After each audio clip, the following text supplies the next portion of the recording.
Hi guys, welcome to Sweety Kitchen. నేను మీ బాను. ఈరోజు ఒక డెలీషియస్ ఇన్స్టెంట్ బ్రేక్ఫాస్ట్ రెసిపీతో అయితే మేము ముందుకు వచ్చేసాను. ఇదైతే కేవలం 10 నిమిషాల్లోనే ప్రిపేర్ చేసుకోవచ్చు. దీనికి బియ్యం కానీ పప్పులు కానీ అలాగే ఎలాంటి పిండిలు కూడా అవసరం లేదు. మసాలా బందోసానండి. ఇదైతే బ్రేక్ఫాస్ట్కి కానీ లేదంటే ఈవినింగ్ టీ టైమ్ స్నాక్స్ కూడా ప్రిపేర్ చేసుకోవచ్చు. చట్నీ కూడా అవసరం లేదండి, చాలా బాగుంటుంది డెలీషియస్గా. లేదంటే పిల్లలకి స్కూల్కి స్నాక్స్ బాక్స్ కన్నా పంపించచ్చు. లేదా వాళ్ళ స్కూల్ నుండి రాగానే ఈ విధంగా కేవలం 10 నిమిషాల్లోనే ఈ విధంగా ప్రిపేర్ చేసి పెట్టారంటే ఈ రెసిపీని చాలా బాగా లైక్ చేస్తూ ఎంజాయ్ చేస్తూ తింటారండి. మీరు కనుక ఇలా ఒకసారి ప్రిపేర్ చేసి ఇచ్చారంటే మళ్ళీ మళ్ళీ ప్రిపేర్ చేయమంటారు. అలాగే అవుట్ సైడ్ ఫుడ్ అస్సలు అడగరు అన్నట్టు, అంత బాగుంటుంది టేస్ట్ అయితే. మరి రెసిపీని ఫుల్గా చూసి ఒకసారి మీరు కూడా నచ్చినట్లయితే ట్రై చేసి చూడండి. మీకు ఎలా కనిపించిందో ఈ రెసిపీ నాతో ఒకసారి షేర్ చేసుకోండి. మరి ఆలస్యం చేయకుండా ప్రిపేర్ చేసుకునే విధానం అయితే చూసేద్దాం, వచ్చేయండి. దీనికోసం నేనైతే ఇక్కడ ఒక మిక్సీ జార్ తీసుకున్నానండి. అందులోకి 1 కప్పు బొంబాయి రవ్వ అయితే వేసుకుంటున్నాను. ఇప్పుడు ఇందులోకి 1/2 కప్పు పెరుగు వేసుకోవాలి. కేవలం ఈ 2 ఇంగ్రీడియంట్స్తోనే ఈ బందోస్ అయితే ప్రిపేర్ చేసుకుంటున్నాం అన్నట్టు. ఇప్పుడు ఇందులో 1 కప్పు వాటర్ వేసుకుందాం అన్నట్టు, అదే కప్పుతో 1/2 కప్పు అన్నట్టు. ఈ విధంగా మిక్సీ పట్టుకోవాలి.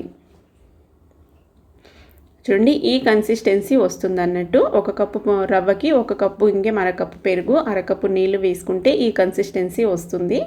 కాస్త నీళ్ళు వేసుకొని మిక్సీ జార్ని కాస్త క్లీన్ చేసుకొని ఆ వాటర్ వేసేసుకొని బాగా మిక్స్ చేసుకోవాలి. ఇప్పుడు ఈ వాటర్ మొత్తము ఈ బ్యాటర్లోకి మిక్స్ అయ్యేలాగా బాగా మిక్స్ చేసుకొని పించ్ ఆఫ్ వంట సోడా అలాగే 1/2 టీ స్పూన్ అంతా మన టేస్ట్కి సరిపడా సాల్ట్ వేసేసుకొని ఈ సోడా అనేది బాగా బ్యాటర్లో మిక్స్ అయ్యేలాగా బాగా మిక్స్ చేసుకోవాలి.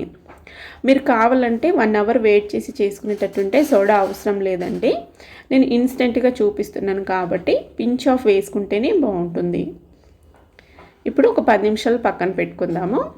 ఆలోపు ఇక్కడ స్టఫ్ అయితే ప్రిపేర్ చేసుకుందామండి. నేను ఇక్కడ ఒక పొటాటోని ఆలుగడ్డని ఉడికించుకొని పైన తొక్క తీసుకొని ఈ విధంగా అయితే స్మాష్ చేసుకున్నాను. ఇప్పుడు పొయ్యి మీద ప్యాన్ పెట్టుకొని అందులోకి ఆయిల్ అయితే వేసుకుందాము.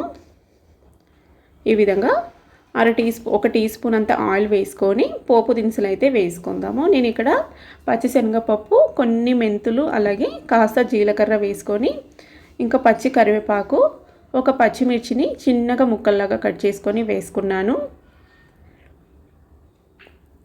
ఈ విధంగా పోపుని పచ్చిమిర్చి కరివేపాకు బాగా ఫ్రై చేసుకోవాలి. ఇందులోనే కాస్త పసుపు కూడా వేసేసుకొని పసుపులో ఉండే పచ్చిదనం పోయేంత వరకు ఫ్రై చేసుకుందాం.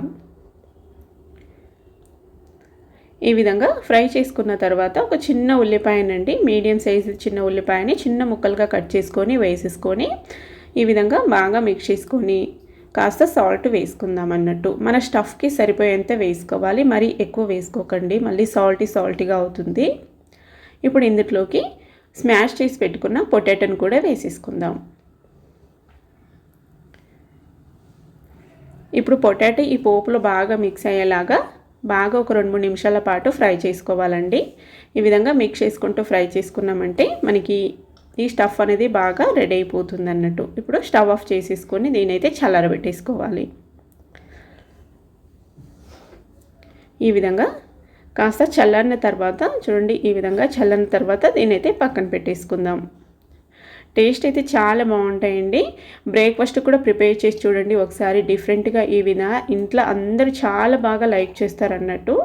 ఇప్పుడు పోపు గరిటె పెట్టుకొని కాస్త పోపు అయితే వేసుకుందామండి బ్యాటర్కి. 1 టీ స్పూన్ ఆయిల్ వేసుకొని నేను ఇక్కడ కొన్ని ఆవాలు, జీలకర్ర, కాస్త పసుపు వేసి కాస్త ఇంగువ కూడా వేసాను అన్నట్టు. పోపు ఈ విధంగా కాస్త ఫ్రై అయిన తర్వాత ఇప్పుడు మనం మిక్సీ పట్టి పెట్టుకున్న ఈ బ్యాటర్లోకి వేసేసుకోవాలి.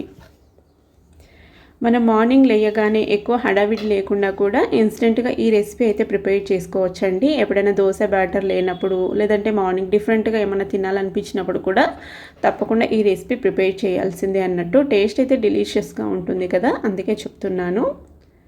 ఈ విధంగా పోపు అంతా బాగా మిక్స్ అయ్యేలాగా మిక్స్ చేసేసుకొని ఇప్పుడైతే పొయ్యి మీద స్టవ్ ఆన్ చేసుకొని పోపు గరిటె పెట్టుకొని కాస్త ఆయిల్ వేసుకొని జీలకర్ర అలాగే నువ్వులైతే వేసుకున్నానండి. ఇప్పుడు ఇందులోకి కాస్త బ్యాటర్ వేసుకుందాం. ఫుల్గా బ్యాటర్ వేసుకోకుండా కింద ఒక లేయర్ లాగా కొద్దిగా వేసుకోవాలన్నట్టు. చూడండి ఈ విధంగా ఒక 3-4 టీ స్పూన్లంతా వేసుకున్నానండి. గరిటెతో వేసుకుంటే కూడా ఒక అరగరిట వేసుకున్నా సరిపోతుంది. ఇప్పుడు ఇందులోకి మిడిల్గా మనం మిక్సీ పట్టి ఫ్రై చేసి పెట్టుకున్న పొటాటో స్టఫ్ని ఈ విధంగా మిడిల్లో పెట్టుకోవాలన్నట్టు. ఇప్పుడు పైన మళ్ళీ ఒక లేయర్ లాగా ఈ విధంగా బ్యాటర్ అయితే వేసుకోవాలి. మరీ ఎక్కువ వేసుకోకండి, మరీ మందంగా అయితే కూడా మనకి బాగా స్టీమ్ అవ్వాలి కదా లోపల వరకు. చూడండి ఈ విధంగా పైన మూత క్లోజ్ చేసుకుంటే మనకి ఈ విధంగా పైన అనేది తొందరగా స్టీమ్ అయిపోతుంది. ఈ విధంగా తడి మొత్తం స్టీమ్ అయిన తర్వాత పైన ఇంకొన్ని నువ్వులు వేసుకొని కాస్త 1/2 టీ స్పూన్ దాకా ఆయిల్ వేసుకొని క్లోజ్ చేసుకుందాం.